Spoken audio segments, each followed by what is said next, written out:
Yo guys, it's JJ here, and of course, you guys have come here to see Yo guys, it's JJ here, and of course, you guys have come here to see You guys have come here to see a Wheezy tutorial, especially his orchestral beats. This ain't any type of orchestral beat, but it's a super hard one. Let me break this down real quick. Wheezy usually does stuff between like the 110 to like 130 BPM range. Heavy hitting 808s and kicks. A lot of the orchestral stuff will compose of strings, horns, flutes, bells, pianos. The list is anything that you'd associate with an orchestra. Without further ado, let's get into this. So first of all, we got ourselves an instance of Piano V2, and we're using a preset called the American Large Studio. And this is the pattern I came up with. Essentially, I started off with the root notes with the D going into a G, and then I kind of played it as if it was going off like a kick, if that makes sense. Like it kind of had like a kickish pattern. I repeated it again to complete the full 8 bar. And this little note I added in by accident, to be honest, and I thought it sounded nice. It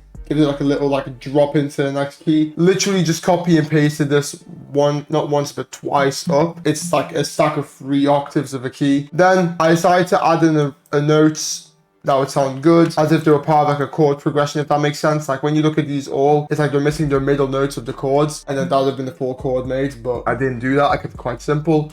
Then I added these nice little fillers here, and then throughout the second half I added more filler notes, and that's how I literally came up with the pattern. It sounds dumb, but it was as simple as that. So the next thing I did was click Alt R to randomize the velocity, and then Alt S to add some strum and make it sound extremely humanized. So without further ado, this is what this piano pattern sounds like.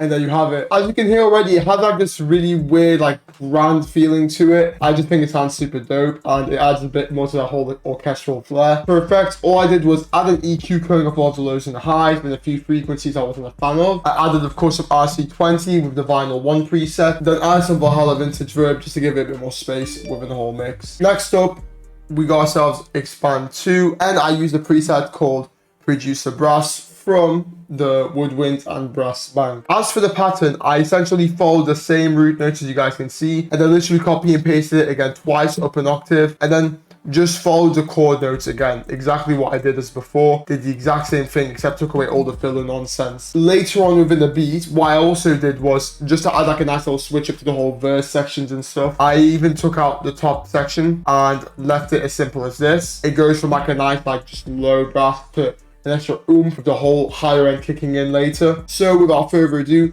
this is what the brass section sounds like.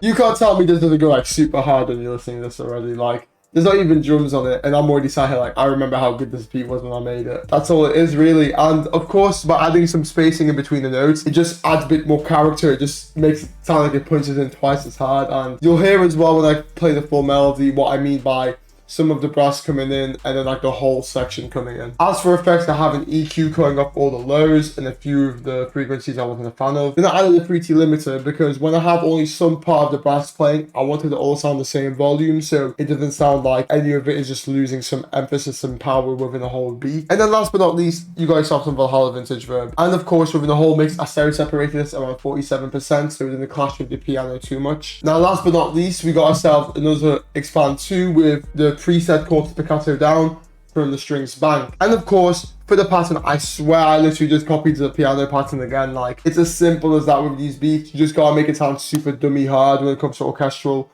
hard Wheezy beats. So all I did was I followed the root notes as you guys can see, adding like a little bit of these extra layers. Then all I did was follow again like the very top section as you guys can see. I followed the same pattern as the piano, same as the brass. And then I went on to a third step and added these nice little connecting notes at the end of the 4 bar and at the end of my 8 bar, because it just makes it sound super nice, and the way the strings kind of like flutter, it just sounds phenomenal. So just remember, like, always just use the same notes, but also play with the octaves of your different VSTs and instruments, because it allows them to not clash, it makes it sound more grand, and it just does what it needs to do for an orchestral beat. So, with all that being said, this is what the string section sounds like.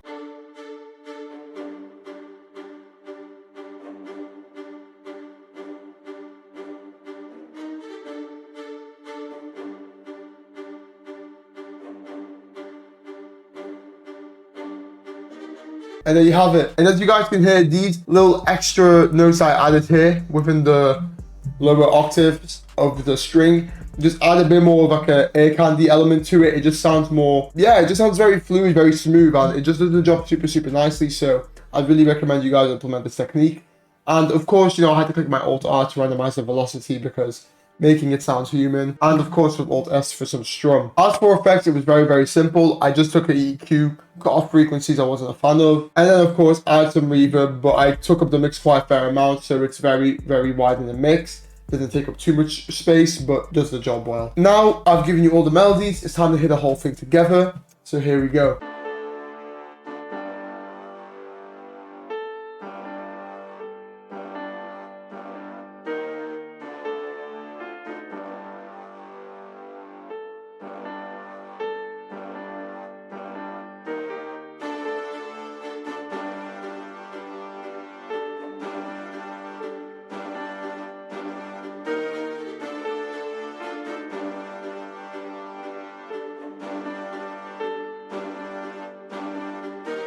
And there you have it, and that's the whole melody.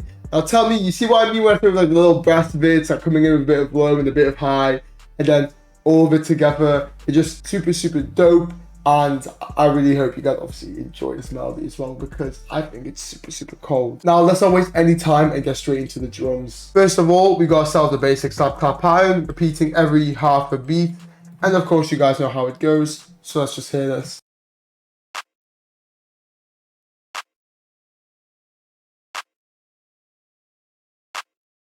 And there you guys have it. Simple clap. We all know what it sounds like. Next up, of course, you guys have the hi-hat pattern. And for this beat, I didn't want to do too much of the drums, so I just added a few rolls, but these rolls just really elevated it all in my opinion. When I created this pattern, instantly I hit them up with a half step roll. Then coming over to here, one thing I don't see producers doing enough in my opinion, it's not even to do with rolls, it's just to play with the pitch of the actual notes when it comes to hi-hats. Just adding a few here and here, as you guys can see, it really makes a nice little difference. It's a nice little bit of ear candy and just elevates it all. And then added one more roll just before the end of the 2 bar. Again, another roll at the end of the 4 bar. And then I just copy and pasted it over to create the full 8 bar loop. But that's essentially it. So this is what the hi-hat sounds like.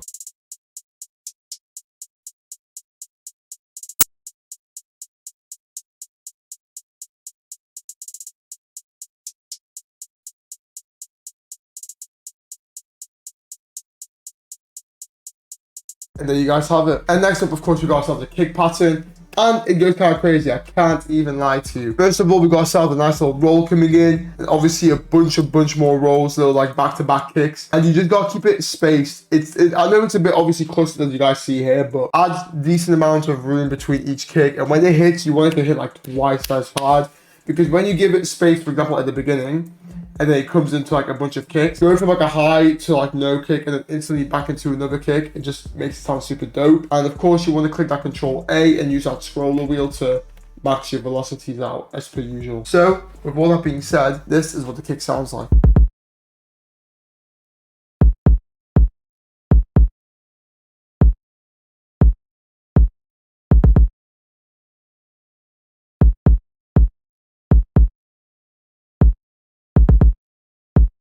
And there you have it. Now next up we got ourselves the open hat, and all it really does is play itself every little, I don't even know what to call it. My theory is so bad, but you know what I mean. It just repeats every little section like this, and it's as simple as that. So this is what the open hat sounds like.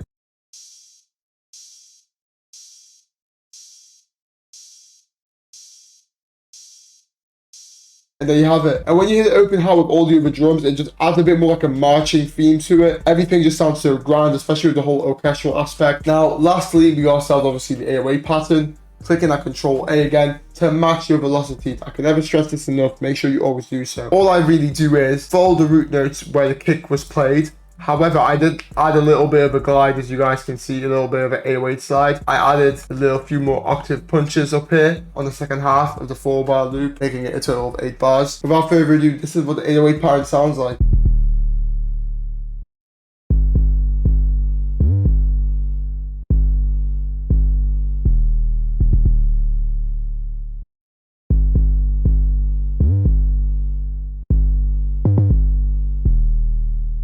And there you have it, that's the whole drums. Now, after showing you all these individual drums, it's time for you to hear it all together, and this is what it sounds like.